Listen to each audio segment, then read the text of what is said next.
There was a time when, grocery stores weren't just inconvenient, they were irrelevant. During World War II, millions of families had no choice but to rely on what they could grow, preserve and manage themselves. Supply chains were strained, rationing was strict, and imported food was, limited. Yet, despite all of that, people didn't starve. In fact, many households became more self-reliant than ever before. They did it using practical farming tricks, methods built on observation, necessity and efficiency. These weren't luxury techniques or hobby gardening tips, they were survival systems. And what's striking is how many of them have quietly disappeared, even though they still work just as well today. If you're serious about understanding how people lived without constant access to stores, these methods are worth paying attention to. They treated every piece of land as productive ground. One of the first shifts World War II families made was how they viewed space. Lawns, pathways and unused corners were converted into growing areas. Nothing was wasted.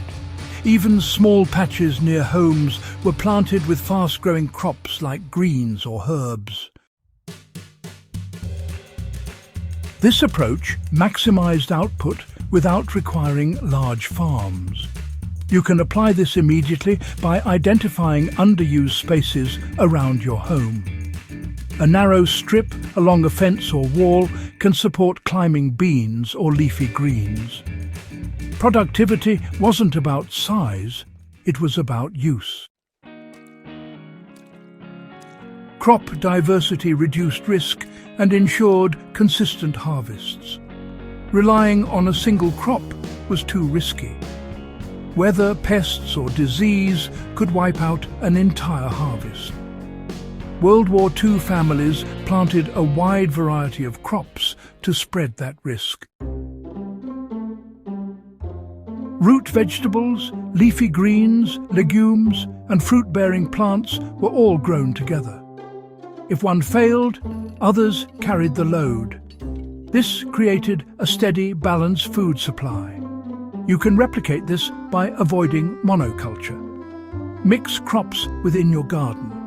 Combine fast-growing plants with slower ones to ensure continuous harvests. They relied heavily on crops that stored well for months. Fresh food wasn't always available, so storage crops were essential. Potatoes, turnips, carrots and cabbage formed the backbone of long-term food supply. These crops could be stored in cellars, pits, or even left in the ground and harvested as needed. This reduced waste and extended food availability through winter. If you're planning for long-term use, prioritize crops known for storage. Learn simple methods like layering root vegetables in sand or storing them in cool, dark spaces. Composting turned waste into a constant source of fertility. With limited access to fertilizers, families depended on composting. Kitchen scraps, plant waste, and even animal manure were recycled into nutrient-rich soil. This created a closed-loop system where nothing was wasted. Soil health improved over time, leading to better yields without external inputs. Start your own compost system using organic waste. Over time, it will reduce your dependence on purchased fertilizers and improve your soil naturally. They used intercropping to maximize every growing cycle. Intercropping involved planting different crops together to make better use of space and nutrients. For example, fast-growing greens were planted alongside slower crops like cabbage. By the time the cabbage needed more space, the greens had already been harvested. This kept the soil productive at all times. You can apply this by pairing crops with different growth rates. It's a simple way to increase yield without expanding your garden. Water was conserved and used efficiently. Water wasn't always readily available, so careful management was essential. Mulching was widely used to retain soil moisture and reduce evaporation. Organic materials like straw or leaves were spread over the soil, keeping it cool and moist. This reduced the need for frequent watering. Try mulching your garden beds. It's a low-cost method that improves moisture retention and soil quality at the same time. They preserved food using simple but effective methods. Preservation was as important as growing, you know. Families used drying, fermenting and canning to extend the life of their harvests. Cabbage became sauerkraut. Fruits were dried or turned into preserves. Beans were dried for long-term storage. These methods ensured food was available even when fresh supplies ran out. You can start with basic fermentation or drying techniques. They require minimal equipment and provide reliable results. Livestock and crops were integrated into one system. Animals weren't separate from farming, they were part of it. Chickens, for example, provided eggs and helped control pests. Their waste contributed to compost.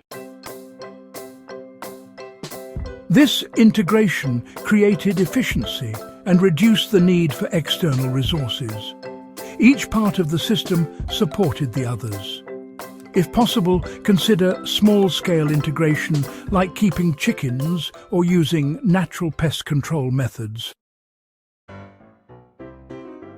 They planned planting schedules carefully to avoid gaps in supply. Timing was critical.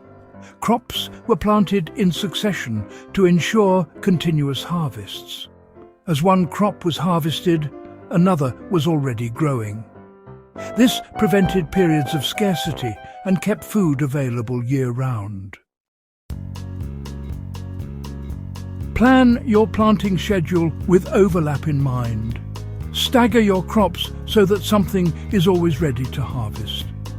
They adapted quickly to changing conditions. Perhaps the most important trick wasn't a specific technique, it was adaptability. WWII families adjusted their methods based on weather, soil conditions and available resources. The final siren, so to speak. They didn't rely on fixed systems. They observed, learned and changed their approach as needed. This mindset is just as important today. Pay attention to how your garden responds and be willing to adjust your methods. These forgotten farming tricks still offer real value today. What allowed WWII families to survive without grocery stores wasn't luck. It was a combination of practical techniques and a mindset focused on resilience. These methods weren't designed for convenience, they were designed to work under pressure. And that's exactly why they still matter. If you found this useful, subscribe for more insights into WWII's survival methods and practical farming techniques that still hold value today. Share this with someone who wants to become more self-reliant and less dependent on modern systems.